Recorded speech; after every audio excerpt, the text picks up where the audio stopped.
Bismillahirrahmanirrahim. Assalamualaikum warahmatullahi taala wabarakatuh. Bertemu kita kembali pada hari ini insya-Allah untuk mengkaji tentang komunikasi Islam dan transformasi budaya dalam bab 6. Dalam bab komunikasi Islam dan transformasi budaya, kita akan mempelajari tentang yang pertama, menjelaskan hubungan komunikasi dan transformasi budaya, menghuraikan aplikasi agama dalam komunikasi dan menerangkan pembentukan budaya intelektual. Perubahan merupakan satu perkara yang tidak dapat kita elakkan. Sekiranya ia berlaku, perubahan tersebut mestilah antara yang adalah dirancang ataupun terancang dan dia mestilah mendatangkan hasil yang baik dan sempurna. Tetapi perubahan yang tidak dirancang dengan betul, maka kita akan khawatir sekiranya perubahan tersebut akan menghasilkan benda yang kurang memerangsangkan. Maka inilah resam dalam kehidupan dunia komunikasi dan transformasi budaya. Okey, kita lihat perubahan dalam transformasi digital. Jika dulu kita pergi haji menggunakan kapal laut, tapi sekarang kita menggunakan kapal terbang. Jika dulu kita belajar, cikgu kita menggunakan kapur untuk tulis kat depan kan, dekat papan hitam. Tapi sekarang kita gunakan LCD projector ataupun whiteboard marker. Jika dulu dalam sektor pertanian, kita gunakan sumber tenaga manusia. Tetapi sekarang kita mengurangkan tenaga manusia tersebut dan kita menggantikan dengan mesin yang boleh memproses padi. Terdapat dua perubahan dalam transformasi, iaitu perubahan ke arah lebih baik jika orang tu berubah daripada jahil kepada orang yang berilmu, daripada tak tahu kepada tahu. Perubahan ke arah yang lebih buruk, kalau dulu kita tengok perubahan daripada segi hubungan persaudaraan, mereka ni mengeratkan silaturahim. Tiba-tiba ada perbalahan, mereka menjadi musuh.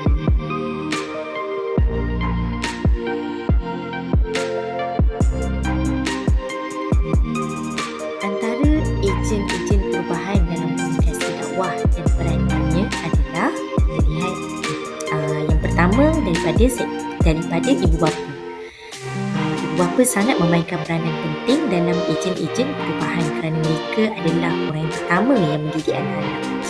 Yang kedua adalah wartawan, yang mana mereka ni menyampaikan berita. Maka jika mereka menyampaikan berita yang tidak benar, masyarakat juga akan mendapat berita yang palsu dan menyebarkan benda yang tidak benar kepada orang lain. Yang ketiga adalah seniman. Seniman ni siapa yang suka cerita-cerita seniman piramid. Maka cerita-cerita tersebut telah membangkitkan keseronokan dan ada gelak tahu, tetapi dititipkan sedikit nasihat dalam cerita tersebut. Yang ketiga, ada juga ejen perubahan dalam pemimpin, kerana mereka ni memimpin rakyat ataupun orang-orang bawahan supaya orang-orang bawahan mengikut tata tertib, mengikut integriti dan tidak melakukan kesalahan. Yang keempat adalah pendakwah. Kalau dulu pendakwah ni berceramah dekat masjid kan, tapi sekarang kita boleh dengar pendakwah ni boleh ceramah secara online ataupun kita panggil dalam talian. Ulama, pensyarah ataupun guru, yang ni juga memainkan peranan yang penting kepada pelajar-pelajar, terutamanya di sekolah, sebab mereka ni lebih ikut kata guru berperanti dan apa. Dan yang terakhir adalah organisasi atau kumpulan dalam sesuatu masyarakat, kerana setiap kumpulan dalam masyarakat ini mempengaruhi persekitaran mereka. Sekiranya kita mendapat jiran yang baik, yang berubah dan rajin, suka membuat kebaikan, maka kita juga akan terikut. Tetapi jika kita dapat yang sebaliknya, maka secara tidak langsung ia juga akan mempengaruhi kita. Ini antara contoh-contoh alat yang kita gunakan zaman dulu dengan zaman sekarang. Dulu kita gunakan phone yang boleh mesej, tapi sekarang kita boleh WhatsApp, kita boleh tengok video, kita boleh video call. Dulu kita nak pergi dengar ceramah, kita pergi masjid kan. Tapi sekarang kita boleh je dengar secara atas talian. Okey, transformasi sebenarnya bermaksud perubahan bentuk, sifat dan unsur. Dia berubah secara beransur-ansur sehingga sampai ke tahap yang paling sempurna. Tetapi perubahan tersebut juga dilakukan dengan cara memberi respon terhadap pengaruh unsur dalaman maupun unsur luaran kita. Today's technology is transforming the classroom as we know it. Many students can absorb subject matter from a remote environment. They can thrive with a hybrid learning option. Things have changed drastically in the last few years, and the transformation shows no signs of slowing. The four walls of the classroom are no longer seen as necessary for students to absorb information, communicate with classmates, and work together to solve problems. The internet has paved the way for educational transformation and has solved many of the issues faced today as we navigate these challenging times. For instance, sharing school supplies can be a thing of the past. The internet allows you to showcase your digital solutions for notepaper, drawing utensils, and other helpful tools. EdTech companies can use the internet and technology in general to showcase their product as productively and efficiently as possible. Learn more about how Agile can help you today.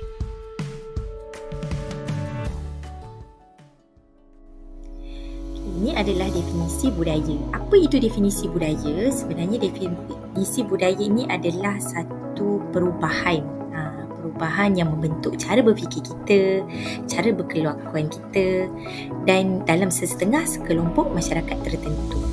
Tetapi ia juga, kalau kita tengok daripada sudut lain, sebenarnya dia dikaitkan dengan penglibatan ataupun tabiat secara langsung yang berterusan dalam melakukan sesuatu aktiviti tersebut.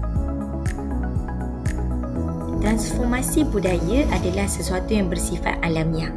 Alamiah ni apa? Contoh perubahan daripada tak ada kepada ada. Kepada hidup, bila dia hidup, lepas tu dia mati. Kepada kita ni lapar, kan? Perut bunyi-bunyi, tiba kita makan dan jadi kenyang. Pada benda yang dicipta, tiba-tiba benda tu tidak boleh digunakan. Tapi manusia ni dia sentiasa mengalami satu perubahan yang kita panggil perubahan dalam kehidupan lah, sama ada secara evolusi atau secara revolusi. Ini adalah transformasi dari perspektif Islam, yang mana kita mengadakan perubahan ke arah kebaikan adalah satu kewajipan untuk kita. Tapi perubahan tersebut mestilah perubahan yang baik, yang benar. Dia tidak boleh dilakukan atas kemusnahan seseorang atau kezaliman kepada seseorang. Perubahan tersebut juga perlu didasari dalam asas akidah ataupun syariah dan akhlak lah. Yang mana perkara-perkara tersebut bersifat sabat. Sabat ni maksudnya bersifat tetap dalam Islam dan ia tidak berubah sama sekali seperti hubungan kita dengan Allah Subhanahu Wa Taala. Antara kepentingan transformasi dalam Islam ialah kisaan Al-Quran. Daripada kisaan Al-Quran yang mana dalam surah Ar-Ra'd Allah nyatakan ayat 11, Allah tidak akan merubah keadaan sesuatu kaum sehingga mereka merubah keadaan yang ada pada diri mereka sendiri. Yang kedua adalah kisaan As-Sunnah, yang mana kita lihat Rasulullah SAW dalam peristiwa hijrah. Baginda telah berhijrah daripada kota Mekah ke kota Madinah. Kenapa baginda berbuat demikian? Untuk menyelamatkan akidah umat Islam. Dan baginda merasakan apabila nanti sampai di kota Madinah, banyak lagi yang boleh baginda lakukan untuk mengembangkan agama Islam berbanding di kota Mekah. Ini adalah faktor-faktor dorongan ke arah perubahan. Maka kita lihat apakah perubahan sebenarnya yang mendorong, apakah faktor yang mendorong kepada perubahan-perubahan transformasi. Yang pertama daripada segi agama, yang kedua adalah daripada segi sosial, yang ketiga adalah daripada segi keselamatan, safety lah, dan yang terakhir adalah fisiologi, seperti mana keperluan asas pada diri kita. Ini adalah cabaran transformasi dalam transformasi budaya. So ada 4 cabaran dalam transformasi budaya daripada segi sosio-budaya. Persekitaran kita, bagaimana dia mempengaruhi kehidupan kita untuk kita berubah. Yang kedua adalah pendidikan. Sama ada pendidikan daripada segi pendidikan agama maupun pendidikan akademik. Yang ketiga, daripada segi politik. Politik juga turut mempengaruhi kerana setiap negara mempunyai pemimpin yang berbeza-beza. Dan mereka juga mempunyai banyak parti politik yang berbeza kerana objektifnya tidak sama dan misi dan visi mereka juga tidak sama. Yang keempat adalah ekonomi, tahap kehidupan yang rendah dan ekonomi yang tidak seimbang yang membuatkan sesuatu masyarakat itu boleh melakukan perubahan. Bawa penerangan.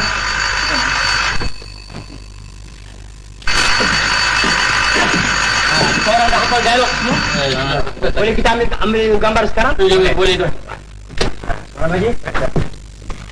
Alright. Siap semua?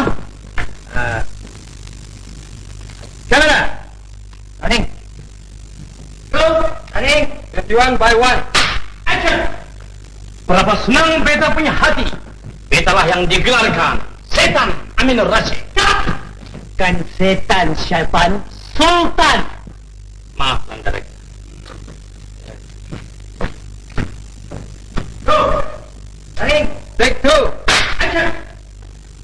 Berapa senang beta punya hati. Betalah yang digelarkan Sultan Aminur Rasyid. Wahai Datuk Perdana Menteri, ampun tuanku, adakah perkara yang baik hari ini? Ada tuan. Semalam seorang saudagar telah datang meminta supaya tuanku bukakan kandang harimaunya. Kak! Buka kandang harimau. Sekali rimau ngap, kepala kau hilang. Kau nak mampus, buka ladang limaunya. Bodoh bahlul. Bodoh bahlul. Baik tuan. Go! Running. Take 3. Action. Ada tuanku. Semalam seorang saudagar telah datang meminta supaya tuanku meresmikan pembukaan ladang limaunya. Bagus, Datuk Perdana Menteri, bagus. Kalau begitu, besok pagi sebelum subuh beta akan sampai. Sebelum subuh kau pergi buat apa? Orang belum bangun tidur. Selepas subuh kau pergi, bodoh. Go! Running. Take 4. Action. Bagus Perdana Menteri, bagus. Kalau begitu besok pagi sesudah subuh beta akan sampai. Bagus tuan. Datuk Perdana Menteri boleh pergi. Baik tuan. Ampun tuanku. Wahai Datuk Ahli Nujum Marang Prabu Kepunden Parang Skeper tuan. Semalam beta telah bermimpi. Setompok taik lembu telah jatuh dari langit kelepak melekat ke muka beta. Apa itu Tok Nujum? Menurut di dalam amalan Patih, tuanku akan ditimpa bahaya. Bahaya bang? Tidak. Tapi taik lembu itu tidak betul-betul melengkap di muka beta. Hanya sipi jatuh kena bau beta. Apa itu Tok Nujum? Oh ya, kena sipi. Ya. Jadi kalau kena sipi itu alamat tuanku kena demam malaria tapioka. Sipi pun tidak sipi yang sebenarnya beta ketis. Allah Pak jatuh ke muka Direktur Ahmad Nisbu. Itu alamat Direktur Ahmad Nisbu nak mampu. Kenapa kepada aku? Aku tak nak kena mengenal di dalam ini gambar.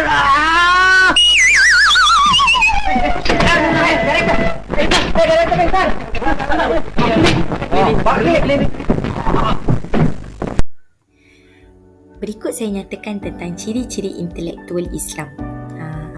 Apa yang penting adalah yang pertama, kita perlu bersungguh dalam mencari ilmu. Ilmu ni ibarat lautan. Yang kedua, kita mestilah berteraskan kebaikan dan keadilan. Tidak boleh memberi kezaliman kita terhadap orang lain. Yang ketiga, teliti, kritis serta menerima sebarang maklumat dan informasi, teori dan dalil yang benar. Jika benda tersebut, berita yang kita terima tersebut tidak benar, maka kita tidak boleh sebarkan berita tersebut. Yang keempat, mengambil pengajaran dari umat yang terdahulu. Dalam Al-Quran Allah selalu nyatakan tentang Nabi Musa, Nabi Yusuf. Maka apakah yang Allah telah berikan pengajaran kepada kaum-kaum Nabi, Nabi Musa, Nabi Yusuf? Kalau kita lihat yang mana kaum Bani Israel sendiri, Allah datangkan azab kepada mereka kerana ingkar dengan arahan Nabi. Yang kelima adalah integriti. Integriti ni adalah amanah. kerana setiap perubahan perlu didasari dengan amanah. Yang keenam adalah sentiasa berfikir dan berinovasi. So kita kena selalu berfikiran kritis dan melahirkan daya cipta.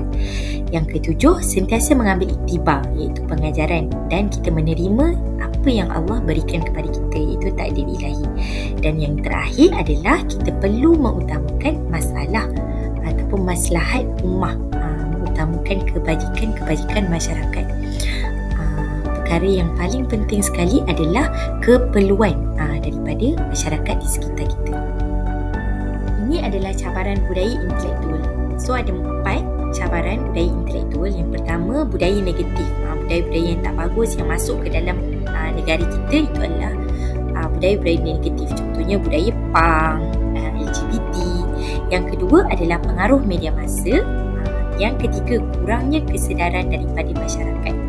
So kita kena take awareness pada masyarakat ini supaya mereka tahu setiap perubahan tersebut didasari dengan perubahan yang betul, yang amanah, yang berintegriti.